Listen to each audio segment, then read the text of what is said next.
자, 이 팀이 얼마 전에 실시간 검색어에 올랐습니다. 바로 라이프치히죠. 분데스리가 소속의 라이프치히가 왜 실검에 올랐냐? 토트넘과 챔피언스리그 16강에서 붙기 때문이죠. 확실히 토트넘이랑 손흥민 덕이 우리가 그 아다마 트라오레도 얘기를 했지만 대한민국 선수가 소속이 되어 있는 팀과 어떤 뭔가 매치가 펼쳐진다거나 일이 있으면 좀 이슈가 되죠. 그래서 그 덕에 저희도 뭐 이런 걸 다룰 수 있습니다. 사실 제가 분데스리가를 또 매번 챙겨보기가 당연히 힘든 것이 EPL이랑 시간대가 많이 겹쳐요. 그래서 이 라이프치히에 대한 이야기를 하고 싶다. 왜냐하면 라이프치히가 굉장히 매력적인 축구를 하고 있다는 거는 어렴풋이 알고 있고, 그 다음에 경기를 봐도 와, 얘는 진짜 경기 재밌게 하는구나. 근데 이거 어떤 기회를 잡아야 되나 싶었는데 요번에 이야기를 좀 하면 좋겠다 싶어서, 그러면 과연 토트넘과 이 맞붙게 되는 라이프치히는 어떤 팀인지 요 얘기를 한번 해보도록 하겠습니다. 라이프치히를 알기 위해서는 레드불 이야기를 해야 됩니다. 다 아시겠지만 레드불은 1987년도에 이 설립이 된 오스트리아의 에너지 드링크 업체예요. 뭐 여러 가지 썰이 많은데 이 레드불이 태국의 어떤 음료수에서 약간 좀 모방을 했다.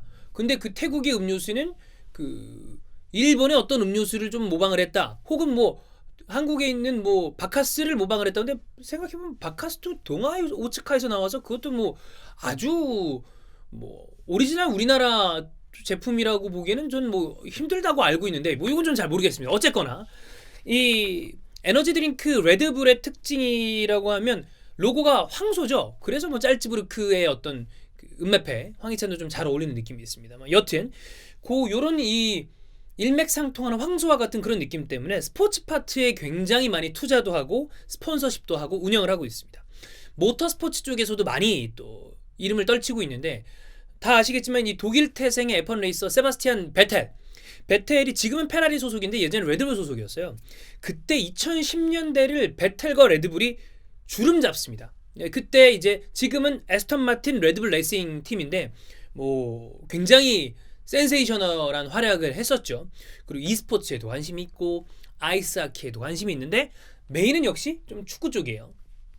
축구 쪽을 가보면 오스트리아의 짤츠부르크, 그 다음에 오스트리아 2부 리그의 리퍼링, 김정민 선수가 임대가 있었던 그 리퍼링이죠. 리퍼링은 명확하게 위성 구단입니다.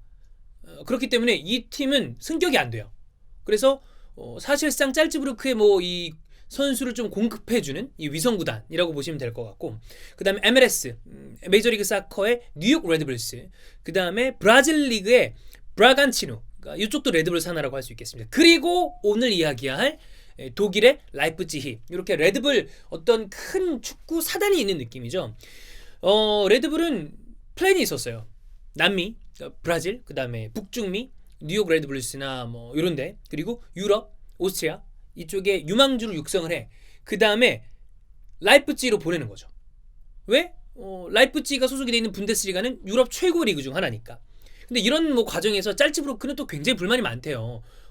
이런 식으로 체계적으로 우리를 인수분해를 시켜? 뭐 그러면서. 근데 레드불은 뭐 그건 뒷전이고 뭐 이런 식으로 좀 막 데려가는 그런 느낌입니다. 그 다음에 다시 분데스리가에서 최전성기를 보낸 다음에 뭐 그 이후에 또 이적도 하겠습니다만, 그리고 나서는 뉴욕 레드불스, 그러니까 다시 또 MLS에 가서 선수 생활을 은퇴하는 그런 어떤 큰 플랜 하에서 움직이는 그런 레드불 플랜이 있다는 거죠.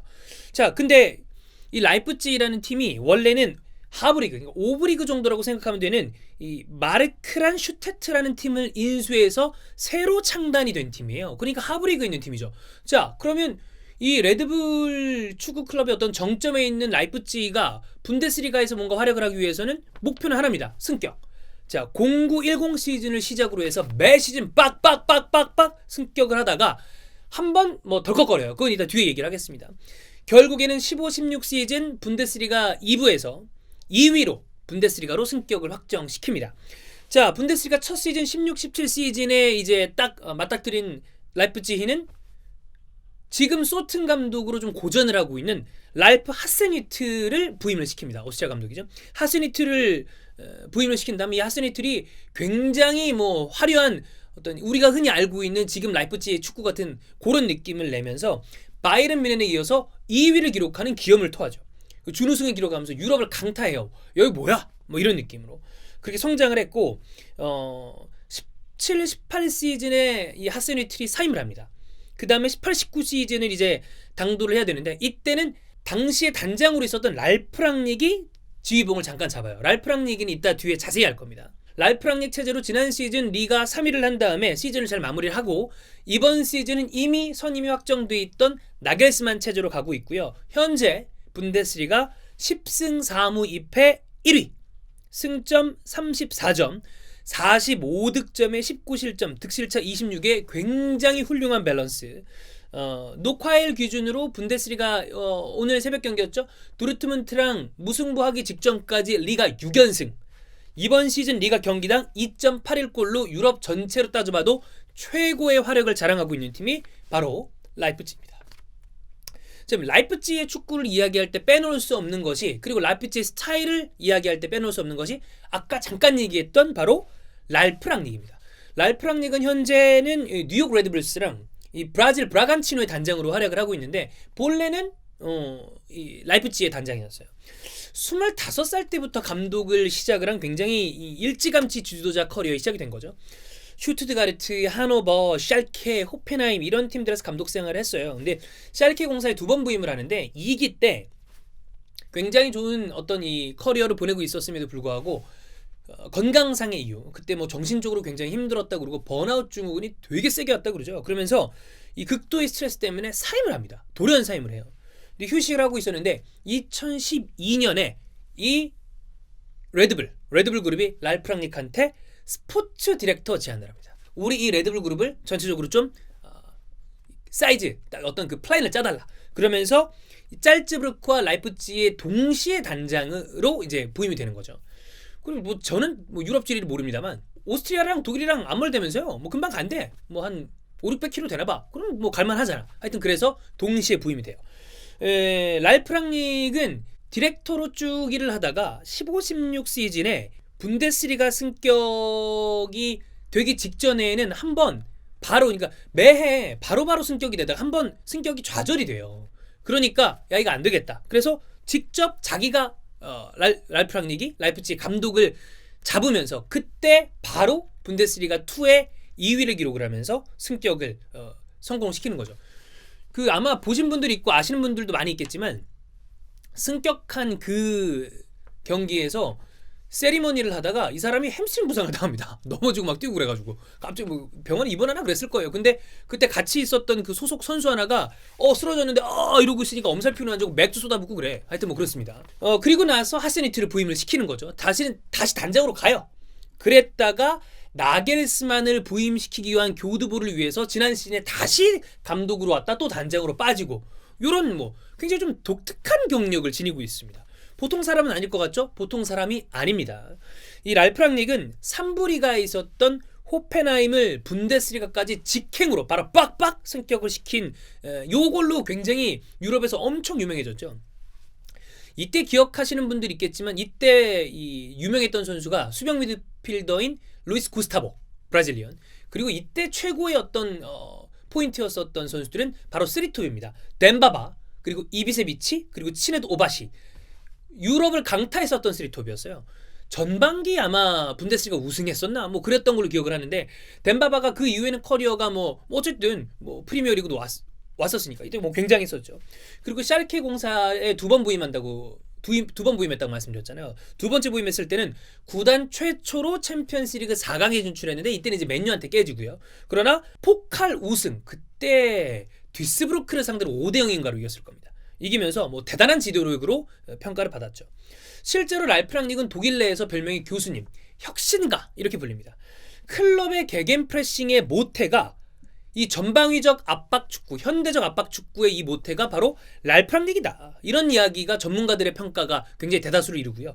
그리고 토마스 투헬, 엄청난 전술가로 유명하죠. 이 투헬도 랑닉의 직간접적인 영향을 받았다. 그리고 최근 굉장히 핫한 멘셴글라드바의 마르코 로제, 그리고 샬케에서 다시 프리미어리그에서는 조금 절반의 성공 정도를 거뒀던 이 바그너 감독도 샬케에서 지금 굉장히 좋거든요. 이 바그너도 뭐 직접적인 랑닉의 제자라고 해도 과언이 아닙니다. 뭐 제자라기보다는 크게 영향을 받은 거죠.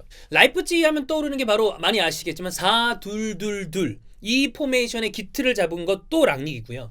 지난 시즌 랑닉은 4-2-2-2에 국한된 게 아니라 4-1-4-1, 4-2-3-1, 그 다음에 백3 여러 가지를 혼용하면서 자신의 전술적인 역량을 굉장히 많이 보여줍니다. 실제로 독일의 어떤 공중파 프로그램에 나와서 막 백포에 대한 그 유튜브에도 있어요. 영상 한번 찾아보시면 알 거예요. 어떤 식의 전술을 자신이 구사하는지 이런 것도 막 자세하게 설명을 하고 뭐 이런 얘기를 했다고 그러죠. 그 다음에 요한 크라이프랑도 막 전술적인 이야기를 했다는 이야기도 있고, 그러니까 보통 사람은 아니다. 이런 랄프 랑닉이 라이프치히의 기틀을 다졌기 때문에 바로 라이프치히의 이 축구를 관통하는 키워드는 압박, 속도, 빠른 전환. 그렇기 때문에 라이프치히 축구가 재밌을 수밖에 없다. 이 단어들 다 좋아하는 거잖아요. 우리나라 사람들이 얼마나 압박 그리고 탈압박 못하는 선수 사람 취급 안 하잖아요. 속도 빠른 거 좋아하죠. 빠른 공수 전환 이 축구들이 라이프치히에 다 녹아있는 게 바로 랄프 랑닉 덕분이다. 근데 이게 또 특이한 게 이 사람이 전술가, 혁명가, 근데 아시죠? 비엘사 같은 사람이 대단한 혁명가고 대단한 전술가라고 그러는데 이 사람은 전술가인데 팀을 오랫동안 이끄는 느낌은 좀 아니잖아요. 그러니까 괴팍하다 그러잖아요. 랑닉은 뭐 그 정도까지는 아닙니다만 이런 엄청난 전술가임에도 불구하고 우리가 알고 있는 뭐 클럽, 펩, 무리뉴, 뭐 알렉스 퍼거슨 이런 사람들처럼 선수단을 쫙 이끌고 오랫동안 팀을 막 트로피를 따게 만드는 스타일의 그런 우리가 생각하는 명장은 아니고 되게 독특한 전술가이자 단장, 그 다음에 어떤 팀의 기틀을 잡는 그런 쪽이 좀 가까운 사람인 것 같습니다. 자, 이렇게 랑닉이 기틀을 잡아놨는데 이 랑닉이 공을 들여서 레드불 구단과 함께 라이프치히에 데려온 감독이 누구냐? 현 감독 87년생의 천재, 저보다 2살이나 어립니다. 바로 율리안 나겔스만입니다. 이 나겔스만이 선수 생활하다 큰 부상으로 20대 초반에 선수 생활을 접어버려요. 그리고 지도자 생활을 시작을 하는데 아우크스부르크 유스팀 코칭 스태프로 활약을 하고 있었어요. 근데 그때 아우크스부르크 2군 감독이 누구였냐? 바로 투헬이었습니다. 딱 봤는데 야, 싹이 보인다. 그래서 그때부터 지도자 커리어를 본격적으로 시작을 합니다.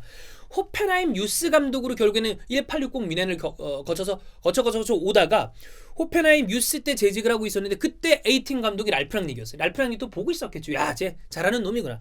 그리고 그때 나겔스만은 13-14 시즌에 호펜하임 19세 이하 팀을 맡고 있었는데 그때 19세 이하 분데스리가를 우승시키면서 유소년 리그 최연소 우승 감독이라는 타이틀을 거머쥐게 됩니다. 그때부터 나겔스만은 전 유럽, 독일뿐만이 아니라 전 유럽에서 주목하는 지도자가 된 거죠.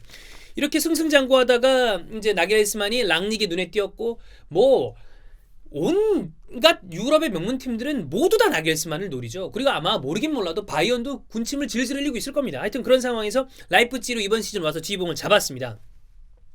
레드불의 전폭적인 지원을 받고 있어요. 그러니까 아마 당분간 아무리 명문팀의 뭐 대단한 클럽에 빵꾸가 나더라도 최소 2-3시즌 아니면 서너 시즌은 아마 나겔스만은 움직이지 않을 가능성이 크다. 왜냐면 전폭적인 지원을 받고 있으니까. 뭐 드론을 이용한 젊잖아요.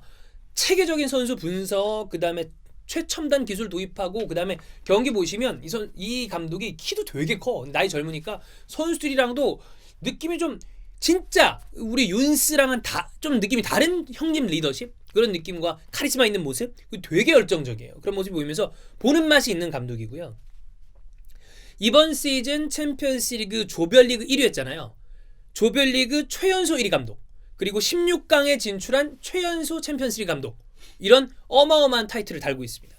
나겔스만이 호펜하임에서 보여줬던 전술은 굉장히 하이브리드한 백3 전술인데 3-3-2-2 내지는 3-1-4-2, 그러니까 이 사람은 투톱의 투공미 체제를 굉장히 좋아합니다. 그리고 윙백 내지 풀백을 굉장히 전진시키는, 이건 랑닉이랑도 일맥상통하죠.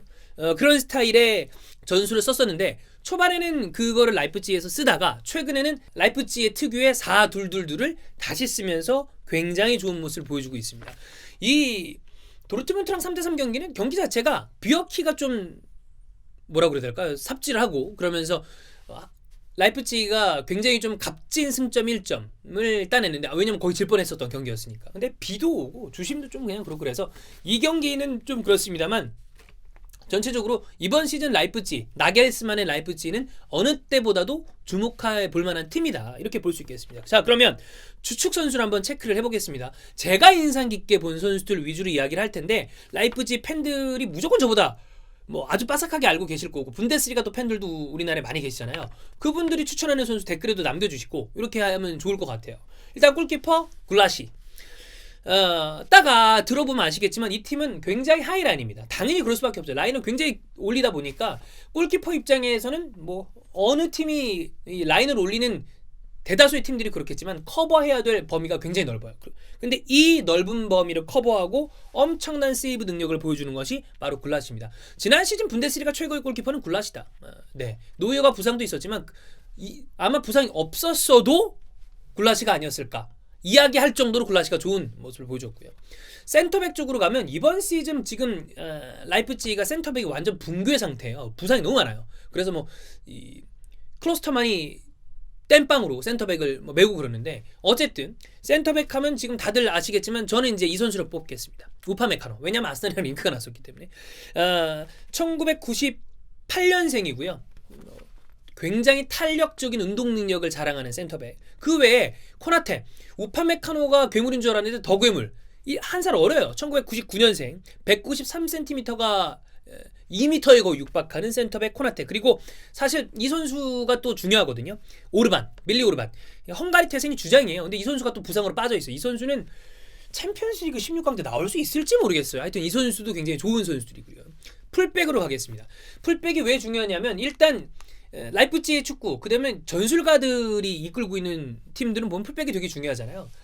이 라이프치히 축구를 아마 더 많이 보신 분들도 있을 거고, 그 다음에 보신 분들은 좀 인상 깊게 보셨겠지만 한쪽으로 이렇게 쫙 빌드업을 해가다가 반대쪽으로 크게 전환하는 롱패스들이 많이 나와요. 그러면서 역습, 빠른 카운터 이런 게 나오는데 그 전환하는 패스를 이 양쪽 풀백들이 구사를 잘 해주고, 물론 앞쪽에 있는 공격형 미드필더도 마찬가지입니다. 요 선수들이 구사를 하고 이들이 빠르게 전진하면서 수비적으로도 굉장히 좋은 모습을 보여주고 있는 바로 왼쪽에 할스텐베르크, 오른쪽에 클러스터만입니다. 이 두 선수의 신장이 거의 190에 육박합니다. 풀백이 이러기가 쉽지 않습니다. 186, 189 이럴 거예요. 수준급의 공격 지원, 뭐 전환, 롱패스트 굉장히 다들 좋은 풀백들이다. 자, 그 다음에 미드필더에는 좋은 선수들이 있지만 제가 꼽는 두 선수는 바로 콘라트 라이머. 아마 이번 시즌 분데스리가에서 가장 또 손에 꼽히는 선수 중에 하나였고, 그리고 다 아시겠지만 자비처. 일단 오스트리아 출신의 콘라트 라이머는 짤츠부르크에서 넘어온 선수인데 굉장히 공수 밸런스가 좋아요. 그리고 많이 뛰고, 뭐 지금 다 느끼시겠지만 라이프치히에 있는 선수들은 젊고 많이 뜁니다. 이게 기본적으로 받쳐주지 않으면 라이프치히 축구를 구현할 수 없다. 젊어야 돼. 왜? 많이 뛰어야 되니까. 당연히 활동량도 많고. 그리고 이 선수들은 다들 공을 운반할 줄 아는 능력이 어느 정도 있습니다. 물론 뭐 그중에 좀 기량 미달인 선수도 있겠지만 그런 능력이 있어야만 라이프치히 축구의 시스템에 적응하고 이 누구를 다시 갖다 놔도 이 시스템적으로 돌아가는 그 축구의 중심에는 바로 이런 선수들이 있다는 거죠. 여튼 사실 콘라트 라이머 이야기했고, 그리고 연계 패스도 좋고 굉장히 두루두루 공을 운반할 줄도 알고, 그 다음에 제니트전에서 이번 시즌 챔피언스리그 제니트전에 엄청난 원더골이 나왔었죠. 이 자비처 다 기억을 하실 거고 공미라고 보시면 돼요. 그리고 케빈 캄플 잘하는 선수인데 이 선수가 좀 부상 때문에 좀 빠져있죠. 케빈 캄플은 슬로베니아 선수. 이 선수도 역시 좋은 선수입니다. 그리고 공격에는 굉장히 많은 또 프리미어리그 구단들과 링크가 나고 있는데 이 선수가 움직일 일은 당장은 없을 겁니다. 월드컵에서는 실망스러웠죠. 이 선수는 다른 팀에는 저는 솔직히 좀 안 어울릴 것 같아요. 라이프치히에 어울리는 선수가 아닌가. 바로 티모 베르너입니다. 티모 베르너 최근 7경기 연속골, 7경기에서 12골 5개 돔, 이번 시즌 18골 5개 돔. 공격 포인트만 놓고 보면 레반도프스키보다 위입니다. 어마어마하죠. 티모 베르너. 빠른 준족. 윙어 같으면서도, 윙포드 같으면서도, 최전방 같으면서도 그 어딘가에 있는 라이프치히에 굉장히 좋은, 최적화되어 있는 선수. 그리고 베르너가 이번 시즌 이렇게 빵빵 터뜨리는데 혁혁한 공을 세우고 있는, 삼프도리아에서 와, 야 이거 얘 뭐야? 그러면서 로마로 왔는데 로마에서 폭망. 아이 그냥 반짝했구나 라고 생각을 했는데 나겔스만이 터뜨리고 있는 바로 패트릭 시크. 이 선수가 굉장히 베르너와 좋은 궁합을 보여주고 있습니다. 자, 챔피언스리그 16강은 앞으로 꽤 오래 후에, 그러니까 한 두 달 후에 펼쳐지잖아요. 그렇기 때문에 그 사이에 교류적 시장에 어떤 일이 있을지도 모르고 부상 선수도 돌아올 것이기 때문에 지금 예상을 하는 건 굉장히 섣불러요. 그럼에도 불구하고 이 경기의 포인트는 관록의 무리냐 아니면 이 약관의 엄청난 패기의 나겔스만이냐인데 토트넘과 울버햄튼 경기를 보면서 야 토트넘은 지금 조직적으로 압박을 구사하는 팀들에게는 약할 수밖에 없구나. 왜? 공을 전방으로 움직여줄 수 있는 이 여러 가지 수단이 있어야 됩니다. 토비 롱패스든 뭐가 있어야 되는데 삼선 자원이 너무 취약해요. 다이어와 시소코는. 울버햄튼 정도의 압박과 이 프레스 그다음에 잘 짜맞춰진 간격에 어려워했는데 라이프치히랑 만난다. 물론 챔피언스리그 무대라는 게 경험이 굉장히 중요하고 사실 저는 나겔스만의 호펜하임을 엄청 기대하다가 클럽과 이 붙었을 때 기억하실 거예요. 챔피언스리그 플레이오프 때. 근데 그때는 안 되더라고. 물론 뭐 선수단의 퀄리티 차이도 있었습니다만. 근데 그 사이에 나겔스만이 좀 더 발전했고 그 당시 호펜하임보다 라이프치히가 훨씬 좋은 팀이고 지금 토트넘의 스쿼드가 조금은 군데군데 많이 비어있고 물론 라이프치히도 부상 선수가 많습니다만 그런 여러 가지로 조합해봤을 때 야 이 경기는 라이프치히를 한국 축구 팬들에게 한번 강하게 인상을 심어줄 수 있는 그런 경기가 되지 않을까. 경기는 섣부르게 예상이 어렵습니다. 물론 또 이 무리뉴의 어떤 토너먼트에 굉장히 강력한 힘도 있고 또 나겔스만의 패기도 있고 그렇기 때문에 정말 진짜 저는 개인적으로 야 그래도 무리뉴가 좀 앞서지 않을까라는 생각이 들긴 합니다만 라이프치히가 이긴다고 해도 전혀 이상한 게 아니고 아니 오히려 어떤 많은 분들은 라이프치히가 이기는 게 당연하다라고 예상을 하거든요. 16강을 벌써부터 굉장히 좀 기대하게 만드는 특히나 이런 경기에서 손흥민은 또 어떤 모습을 보여줄지 나겔스만은 이 최근에 가장 날카로운 창이라고 불리는 손흥민은 어떤 식으로 막을지 요거 한번 기대해 보시면 좋겠습니다. 라이프치히 이렇게 기대를 안고 우리 2월까지 기다려보죠.